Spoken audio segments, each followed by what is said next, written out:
예수님은 우리를 사랑하십니다. 예수님은 예수님의 사랑은 우리가 죄로 인해 고통받는 것을 예수님은 지켜만 보고 계시지 않으십니다. 우리의 죄를 대신해서 예수님은 십자가의 고난을 당하셨습니다. 예수님이 고난을 받으심으로 인해서 우리는 평안과 기쁨을 누릴 수가 있게 되었습니다.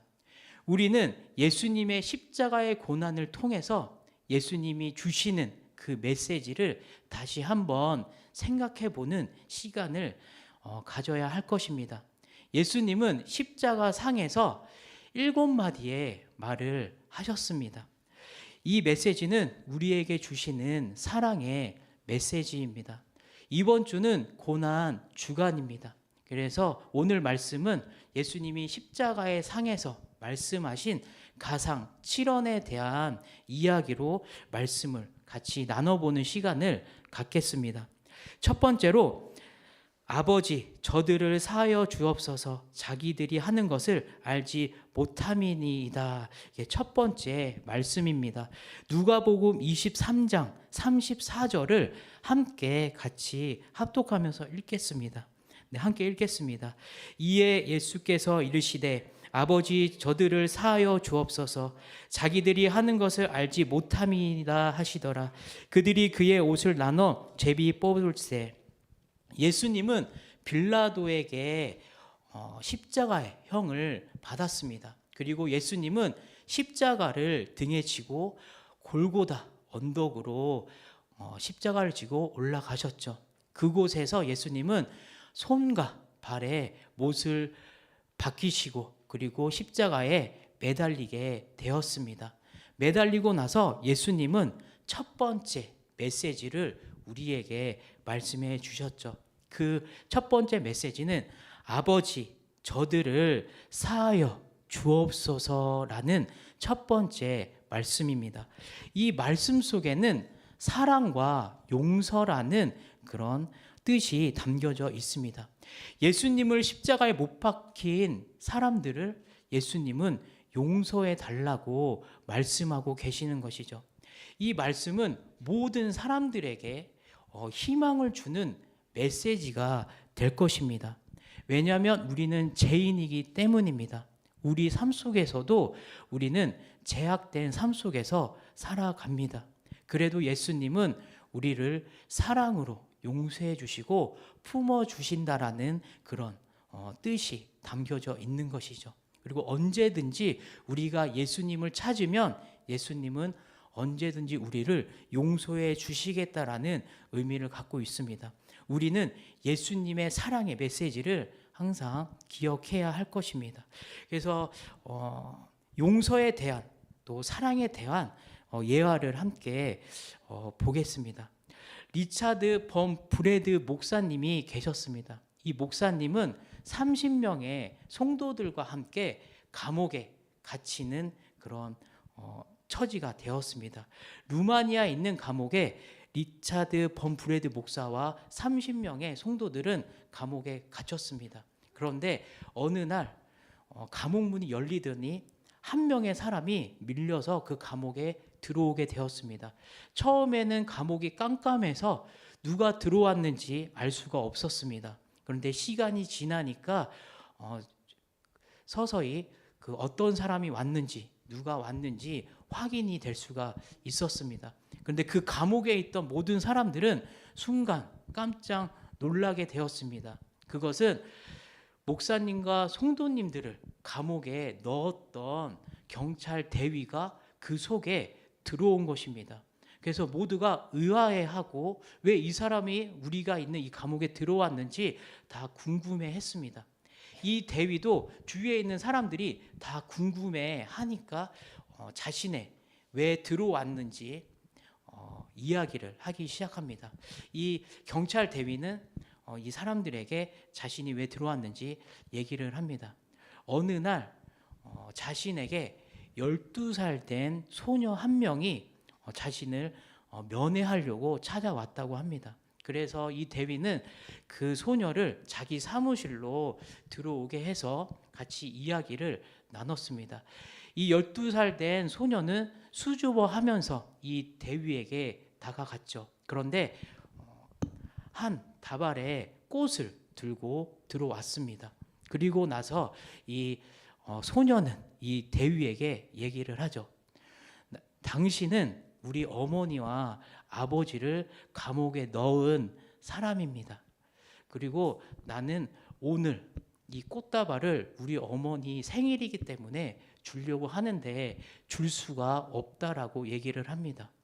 그래서 이 소녀는 금년에도 이 꽃다발을 어머니에게 드려야 하는데 줄 수가 없기 때문에 당신을 찾아왔다라고 합니다. 그래서 어머니가 기독교인이기 때문에 어머니가 저에게 가르쳐준 그런 메시지가 있다고 얘기를 해요. 그러면서 그 메시지는 원수를 사랑해라, 악을 선으로 갚아라 라고 그리스도인 어머니는 이 소녀를 항상 그렇게 가르쳐 주었다고 합니다. 그래서 이 소녀는 이 대위에게 다가가서 대위의 애들의 어머니에게 이 꽃다발을 주고 싶다라고 얘기를 합니다.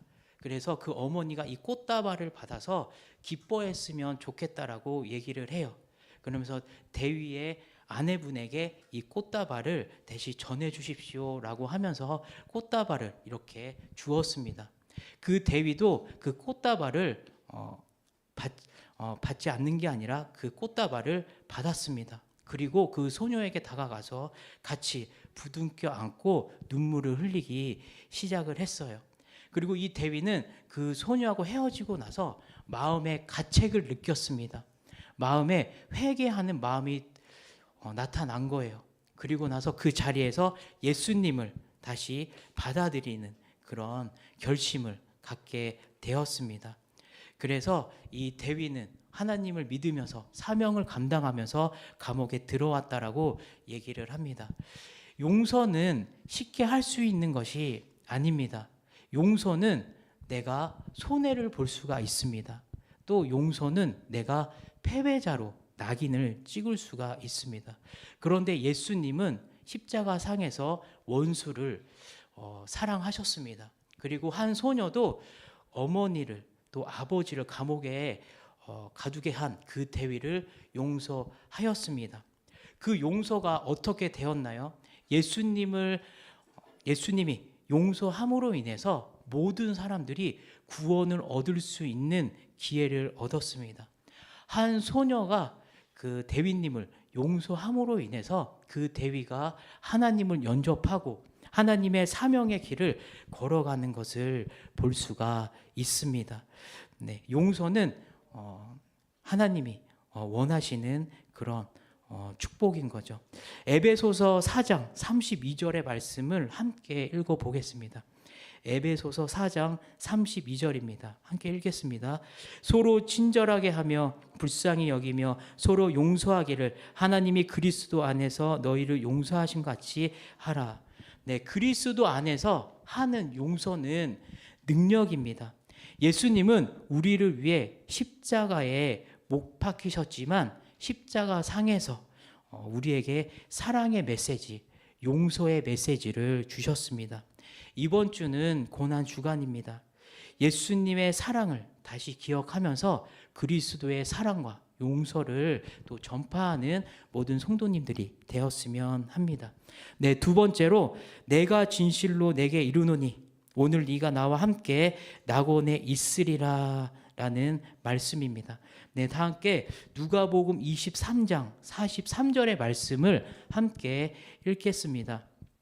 네, 누가복음 23장 43절 말씀입니다. 예수께서 이르시되 내가 진실로 내게 이르노니 오늘 네가 나와 함께 낙원에 있으리라 하시니라. 네, 예수님은 골고다 언덕에서 십자가형을 받았습니다. 그런데 그 십자가형을 받는데 예수님만 혼자 있지 않았습니다. 양쪽에는 두 강도가 함께 십자가에 못 박혀 있었습니다. 한 강도가 예수님에게 말씀하였습니다. 예수님이 그리스도시면 우리 세 명을 이 자리에서 구원해 주세요 라고 조롱이 담긴 말투로 한 강도가 얘기를 합니다. 그런데 그 옆에 있는 강도가 또 얘기를 합니다. 예수님이 천국에 임하실 때 저를 기억해 주세요라고 하면서 겸손하고 믿음이 있는 그런 말을 합니다. 예수님도 그 겸손하고 믿음이 있는 그 강도에게 답변을 해 주시죠. 내가 진실로 내게 이르노니 오늘 네가 나와 함께 낙원에 있으리라 하고 말씀하십니다. 한 강도는 구원을 받지 못했습니다. 하지만 다른 강도는 구원을 받았습니다. 이게 예수님이 십자가상에서 두 번째로 말씀하신 구원에 대한 이야기입니다. 한 강도처럼 누구든지 예수님 앞에 죄를 회개하면 예수님이 구원을 해주신다라는 말씀입니다. 한 번도 믿지 않다가 마지막 순간에 믿음으로 구원을 얻는 것은 모든 사람을 하나님께서 구원의 기회를 주시겠다라는 메시지가 담겨져 있는 것이죠. 예수님은 비록 자신이 십자가에 못 박혀 고난을 당하지만 모든 사람들을 사랑으로 품어주시는 하나님을 볼 수가 있습니다. 구원은 그리스도인들에게는 가장 중요한 목표입니다. 예수님을 믿음으로 구원받은 강도처럼 구원의 소망이 가득한 모든 성도님들이 되었으면 합니다. 그럼 구원에 대한 짤막한 또 예화를 한번 나눠보겠습니다. 어느 날 마르틴 루터가 이상한 꿈을 하나 꿉니다. 그 꿈에서 마귀가 나타납니다. 마귀가 마틴 루터의 죄의 목록을 다 가지고 와서 마틴 루터에게 얘기합니다. 당신의 죄가 너무 많습니다. 마틴 루터 당신은 지옥에 갈 겁니다. 라고 이렇게 말씀을 해요. 그러니까 마틴 루터는 내 죄가 이거밖에 없습니까? 더 있지 않습니까? 라고 되묻습니다. 그 마귀는 여러 군데를 다시 돌아다녀요. 그리고 다시 돌아오고 나서 더 많은 죄를 추가를 합니다. 그리고 마틴 루터는 또 다시 얘기합니다. 더 많은 죄가 있지 않습니까? 라고 얘기를 해요. 그리고 나서 그 죄의 목록에 있는 곳에 마틴 루터가 가서 맨 위에다가 글귀를 씁니다. 예수의 피로 나의 모든 죄가 씻어준다 라고 이렇게 글씨를 써놓습니다. 그러자 마귀는 놀라서 걸음아 나 살려라 하면서 도망치는 꿈을 꾸었습니다. 마틴 루터도 스스로 자신이 죄인임을 알았습니다. 그리고 한 강도도 자신이 죄인임을 알았습니다. 내가 죄인임을 스스로 알았다면 이 죄를 씻어야 한다라는 것도 스스로 알았습니다. 그리고 마틴 루터와 죄인은 이 죄를 씻을 수 있는 방법을 알았습니다. 그것은 예수님만이 자신의 죄를 용서해 주신다라는 것을 알고 있었던 겁니다. 우리도 마틴 루터와 강도와 같이 죄인임을 잊지 말아야 합니다. 그리고 그 죄는 오직 예수 그리스도의 피로 씻음 받아야 합니다. 그리스도인에게 구원은 가장 중요한 희망의 메시지입니다. 예수님은 십자가 상에서 두 번째로 하신 말씀이 구원입니다. 예수님에게 오는 모든 사람들에게 예수님은 사랑을 나눠주시고 또 사랑을 주시는 내용을 두 번째 메시지로 얘기해 주십니다. 고난 주간을 맞이하여 우리를 구원하기 위해 십자가 고난을 감당하신 예수님을 다시 깊이 한번 생각하는 귀한 고난 주간이 되시기를 바랍니다. 세 번째로 여자여 보소서 아들이이다 보라 네 어머니라 라고 세 번째 말씀을 하십니다. 요한복음 19장 26절에서 27절의 말씀을 함께 보겠습니다. 네, 요한복음 19장 26절에서 27절입니다. 함께 읽겠습니다. 예수께서 자기의 어머니와 사랑하시는 제자가 곁에 서 있는 것을 보시고 자기 어머니께 말씀하시되 여자여 보소서 아들이니이다 하시고 또 그 제자에게 이르시되 보라 네 어머니라 하신대 그때부터 그 제자가 자기 집에 모시니라. 아멘. 예수님은 십자가 상에서 주위에 있는 사람들이 누군지 살펴보았습니다. 그리고 그 주위에 있는 사람들을 보았을 때 어머니와 제자를 보았습니다. 아마 예수님이 십자가 상에서 육체적으로 고통을 받고 있는데 눈앞에 어머니를 보고 있는 것 그 자체만으로도 어쩌면은 예수님은 엄청난 정신적 고통도 같이 느끼고 있을 수도 있습니다. 예수님은 어머니와 제자가 걱정되었습니다.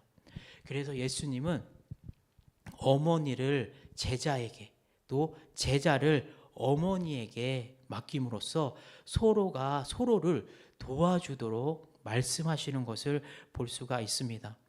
예수님의 세 번째 말씀은 부모님을 사랑하는 마음입니다. 그리고 그리스도의 몸된 공동체인 교회를 사랑하는 그런 말씀이 담겨져 있습니다.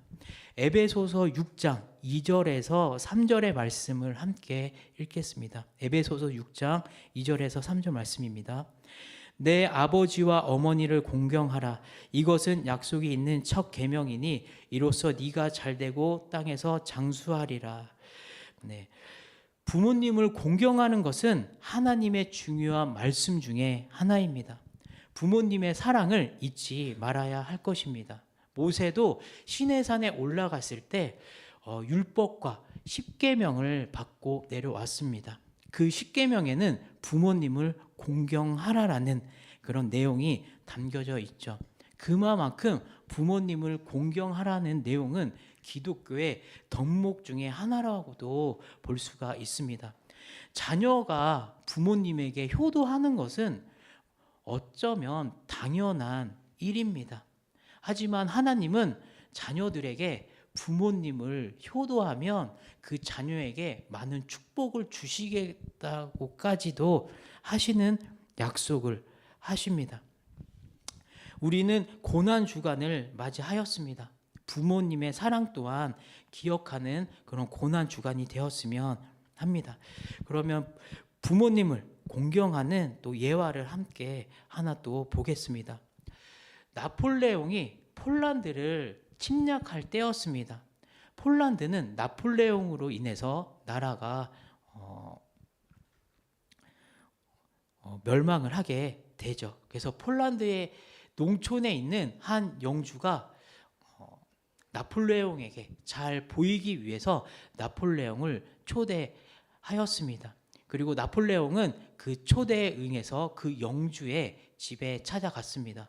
그런데 그 영주의 집에 찾아갔을 때 그 영주는 나폴레옹을 상석에 앉히지 않았습니다. 그리고 두 번째 자리에도 앉히지 않았습니다. 세 번째 자리에 나폴레옹을 앉혔습니다. 그리고 그 뒤에 신하 그리고 가족들을 앉혔습니다. 나폴레옹은 마음이 불편했지만 자존심이 있어서 얘기는 하지 않고 그냥 가만히 있었죠. 그런데 그 신하들이 그 모습을 보고 영주에게 얘기를 합니다. 어떻게 한 나라의 황제를 초대했는데 상석에 앉히지 않고 어떻게 낮은 곳에 앉힐 수 있느냐라고 얘기를 해요. 그러니까 그 영주가 이 자리 황제는 나라에서 가장 높은 자리에 있습니다. 하지만 우리 집에서는 우리 어머니와 아버지가 가장 높습니다. 이 최고의 상석은 우리 어머니와 아버지의 자리라고 얘기를 합니다. 나폴레옹은 이 얘기를 듣고 그 영주의 효성에 감탄하여서 칭찬을 아끼지 않았습니다. 집안에서 연세 많으신 노부모님을 가장 최고로 섬길 줄 아는 것은 좋은 일입니다. 그것을 공경이라고 합니다. 공경하다라는 말은 부모님에 대해서 실망하거나 불평하지 않는다라는 뜻을 가지고 있습니다. 부모님의 사랑은 말로 표현할 수 없이 깊습니다. 평생을 갚아도 갚을 수 없는 것이 부모님의 사랑입니다. 폴란드의 영주처럼 나폴레옹을 초대했지만 자신이 손해를 보더라도 부모님을 높인 것처럼 또 예수님이 십자가의 상에서 7마디를 했지만 그 한마디 중에 부모님을 얘기를 하였습니다. 우리에게 부모님은 세상에서 가장 소중한 존재입니다. 나에게는 없어서는 안 되는 분이십니다. 이 고난 주간을 맞이하여서 부모님을 공경하고 효도하는 귀한 시간이 되었으면 합니다. 그럼 말씀을 정리하겠습니다. 이번 주는 고난 주간입니다. 오늘은 예수님의 가상 7원에 대한 이야기를 나눴습니다. 1원은 사랑과 용서입니다. 우리의 마음속에 아픔이 있다면 하나님 안에서 내려놓고 사랑과 용서로 품어주시길 바랍니다. 두 번째는 구원입니다. 우리가 예수님을 믿고 신앙생활을 하는 것은 우리가 구원의 희망이 있기 때문입니다. 예수님을 찾고 부르는 사람에게는 하나님은 누구든지 찾아오십니다. 항상 구원의 희망을 가지며 살아가길 바랍니다. 세 번째 말씀은 부모님과 교회 공동체입니다. 부모님은 없어서는 안 되는 우리에게 가장 소중한 분입니다. 부모님을 공경하며 교회 공동체를 이루어 가야 할 것입니다. 네, 이번 주는 고난 주간입니다. 예수님의 고난을 다시 한번 깊이 묵상하며 우리의 신앙이 회복되고 성령 충만함으로 하나님이 원하시는 사명의 길을 걸어가는 모든 성도님들 되시길 바랍니다.